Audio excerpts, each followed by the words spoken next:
Okay, greetings everyone.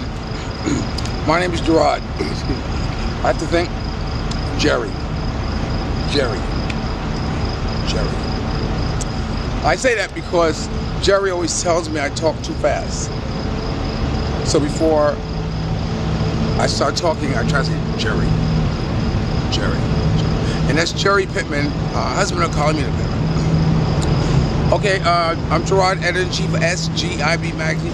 They're cleaning the streets here, so you might hear the trucks go by. You know, hopefully they'll stop soon.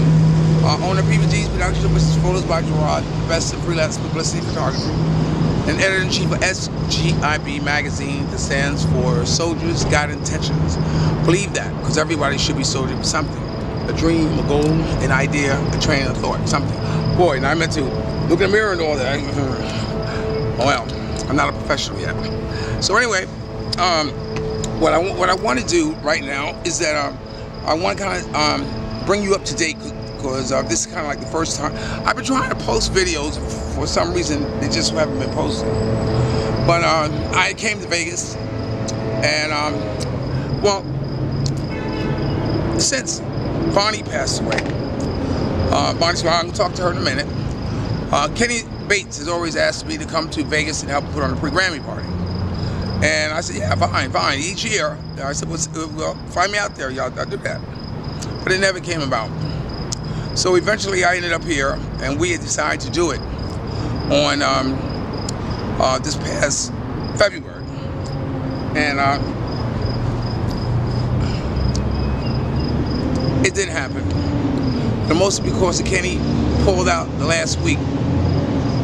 And I was kind of very disappointed in that. And then come to find out that he was calling around people asking them about me. And that really hurt my feelings. He called me a liar as far as not paying for Timothy Wilson's airfare, who's the scheduled artist. That's why I produced that. And he just refused to believe the deal I had made with LVH, Las Vegas Hill. So I was hurt. Because I look at it this way: if anybody should be calling around asking about anybody, they should be asking me about him. Because I remember when I met him through Bonnie and Bonnie's house, all that stuff, I used to bring him girls. I used to rock his cocaine from the smoke. You know what I'm saying? I mean, we had dirt there. You know what I'm saying? And this is not relation to Norman Bates of the hotel. That's from the Psycho thing, because he likes to introduce himself. My name is Kenny Bates. No relation to Norman Bates from the Bates Motel. And the reason I'm saying that, because, you know, I had invested money, and I said a lot of what I invested money. I drove all up and down the West Coast, meeting people and talking to them and getting them motivated into us honoring Bonnie.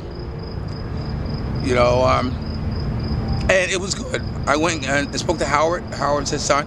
Howard didn't kind of remember me, but he remembered me. You know, it's one of those things. You know, he knew I'd be, but you know, we kicked it off well. We waited 4 days in Sacramento for him to meet, but my daughter had come along at that time.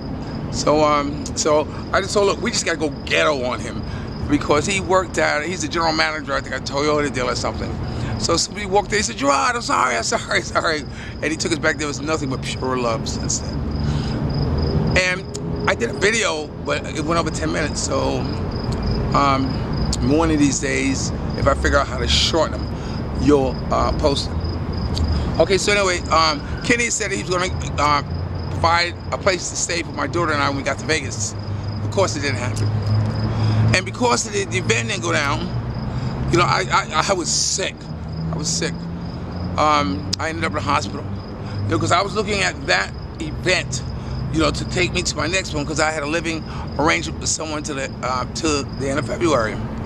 So when that happened, that sent me into a nomad state of mind. Now, back in December, I had decided to go out to Vancouver, Washington, because I needed a month to put the magazine. I needed someplace to sit for a month, because there was so much stuff. I mean, oh my God, so many interviews. I turned on Gladys Knight, you know, because I just had to stop, you know. So I went to Vancouver, Washington, to an ex-girlfriend. It was beautiful seeing her, and this girl was the one who taught me the importance of reading lyrics, what the artist had to say. Up until then, you kind of knew a little bit of some of this, and the artist we studied was Prince. So I became a strong, diehard Prince fan. You know, there might have been a time when people say, you Michael Jackson fan, Prince fan.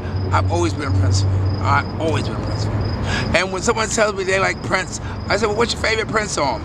They say, Purple Rain. I say, get out of here, man. Get out of here, man. You don't know anything about Prince. Prince has done a lot more work than Purple Rain. But anyway, when I went out there, you know, heroin and meth, and this guy went through, you know, she had a check that she, you know, my computer screwed up.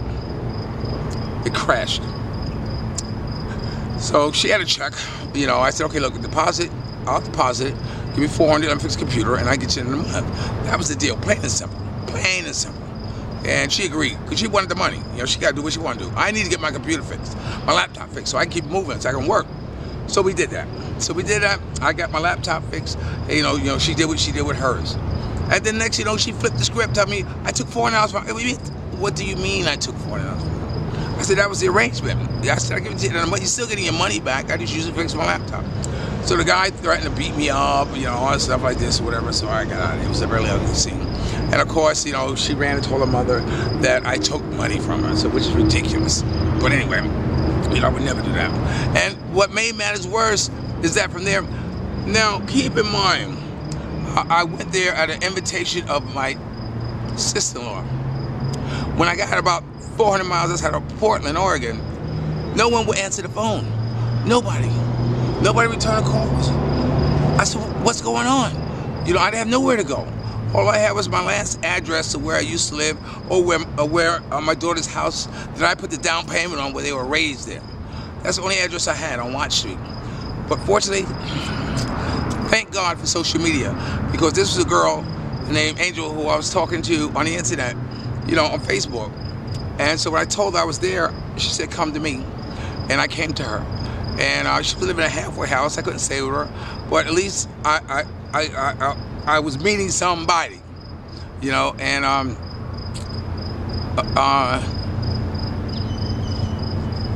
so I sleep in front of my house, and Pam eventually called. And I kept trying to call the mother of my kid, Diana, and no answer. And it's cold. I'm in my car, you know, Elements.